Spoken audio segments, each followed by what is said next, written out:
세상에 소리지로 I love you는 사랑 안다고 나 여자가 되었단다라고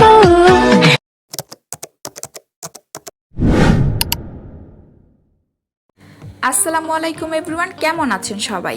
আসলে সপ্তাহের বাকি দিনগুলোর থেকে শুক্রবারের দিনটা আমার কাছে একটু আরামের দিন মনে হয়। মাঝে মধ্যে একটু ঘুরতে বের হওয়া অথবা কিছু এক্সেপশনাল কাজ করার জন্য শুক্রবার দিনটাকে আমি ঠিক করে রাখি। ঠিক তেমনি এই শুক্রবারের মিশন ছিল একটা তুলসী গাছ, কারণ গত 2 বছরে ঠান্ডা কাশি হলে আর ফার্মেসির রাস্তা ধরিনি। আদা আর তুলসী পাতা দিয়ে 1 কাপ গরম চা, আরাম লেগে যায় কানে, নাকে, গলায়, এমনকি মুডেও।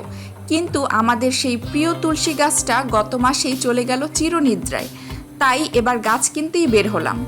এই মুহূর্তে রাস্তায় হালকা রোদ, একটু বাতাস, আর মাথায় ছিল তুলসী গাছ কেনার প্ল্যান। নার্সারিতে গিয়ে এই পর্যন্ত যত গাছ দেখি মনে হয় এগুলো আমাকে ডেকে বলছে আমাকে নাও, আমাকে নাও। কিন্তু সবার দিকে তাকিয়ে তো লাভ নেই, মিশন আমার শুধুই তুলসী।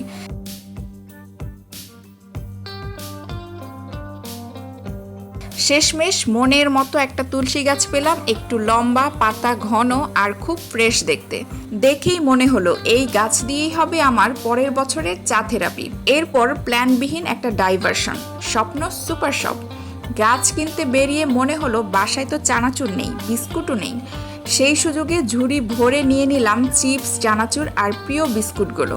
তবে এইসব জিনিস কেনার মধ্যে আবার একটা অন্য ধরনের আনন্দ আছে, যেটা পেট থেকে নয়, মনের ভিতর থেকে আসে।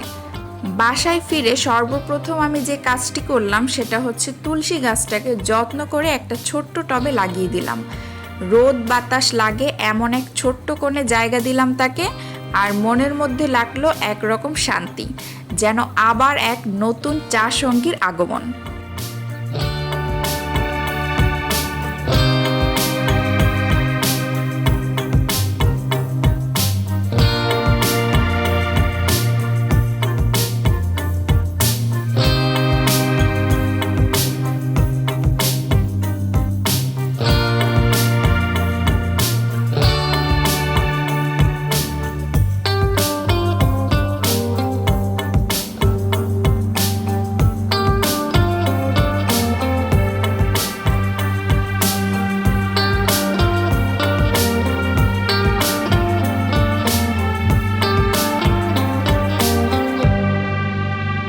সো ভিউয়ার্স, এই ছিল আমার শুক্রবারের ছোট্ট ভ্রমণ আর গাছপ্রেম।